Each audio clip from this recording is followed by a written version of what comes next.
Assalamualaikum warahmatullahi wabarakatuh.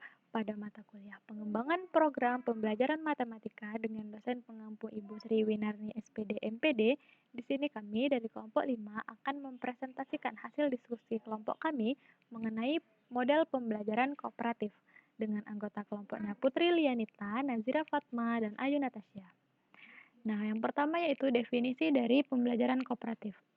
Menurut Igen dan Kaucak, pembelajaran kooperatif adalah sekelompok strategi mengajar yang memberikan peran terstruktur bagi siswa serta menekankan interaksi siswa.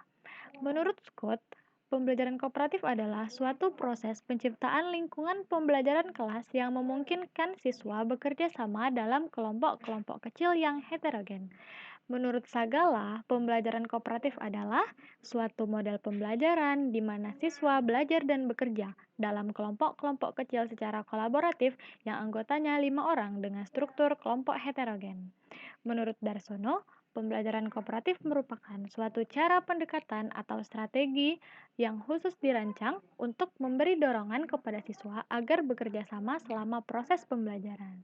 Menurut Hendriani, pembelajaran kooperatif adalah suatu sistem yang didasarkan pada alasan bahwa manusia sebagai makhluk individu yang berbeda antara satu sama lain, sehingga konsekuensi logisnya manusia harus menjadi makhluk sosial, yaitu makhluk yang berinteraksi dengan sesama.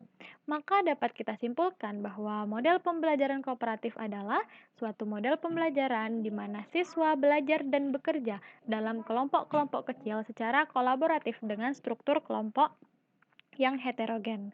Nah, model pembelajaran ini disesuaikan dengan materi yang akan disampaikan agar kreativitas dan keaktifan siswa dapat terrealisasikan dengan baik. Selanjutnya, prinsip dari pembelajaran kooperatif. Yang pertama yaitu prinsip ketergantungan positif. Keberhasilan dalam penyelesaian tugas tergantung pada usaha yang dilakukan oleh kelompok tersebut. Nah, keberhasilan kerja kelompok ditentukan oleh kinerja masing-masing anggota kelompok. Karena itu, semua anggota dalam kelompok akan merasa saling ketergantungan. Yang kedua yaitu interaksi tatap muka. Memberikan kesempatan yang luas kepada setiap anggota kelompok untuk bertatap muka dalam melakukan interaksi dan diskusi untuk saling memberi dan menerima informasi. Selanjutnya, tanggung jawab perseorangan. Keberhasilan kelompok sangat tergantung dari masing-masing anggota kelompoknya. Setiap anggota kelompok mempunyai tugas dan tanggung jawab yang harus dikerjakan dalam kelompok tersebut. Kemudian, partisipasi dan komunikasi, yaitu melatih siswa untuk dapat berpartisipasi aktif dan berkomunikasi dalam kegiatan pembelajaran. Kemudian, evaluasi proses kelompok. Mengevaluasi proses dari kerja kelompok dan hasil kerja mereka agar selanjutnya dapat bekerja sama lebih efektif. Kemudian, karakteristik dari pembelajaran kooperatif. Yang pertama yaitu bersifat heterogenitas. Menjadikan peserta didik merasa lebih baik terhadap dirinya sendiri dan belajar untuk dapat menerima orang lain. Nah, setiap anggota itu akan memiliki kesempatan yang sama untuk belajar dan dapat meningkatkan prestasi belajar. Yang kedua yaitu terjadinya penyebaran informasi, yaitu merupakan tujuan utama yang diharapkan dari penerapan metode kooperatif ini. Cara yang dianggap paling efektif yaitu dengan memberikan penjelasan materi kepada orang lain. Selanjutnya, pemberian tugas biasanya berasal dari penjelasan guru yang dilakukan sebelum terbentuknya kelompok. Dan tanggung jawab terletak pada tiap-tiap individu, di mana tanggung jawab individu itu merupakan unsur yang harus menjadi perhatian guru untuk mengevaluasi seluruh proses belajar. Selanjutnya, setiap kelompok ataupun peserta didik untuk memperoleh penghargaan didasarkan atas usaha atau prestasi yang telah dicapainya.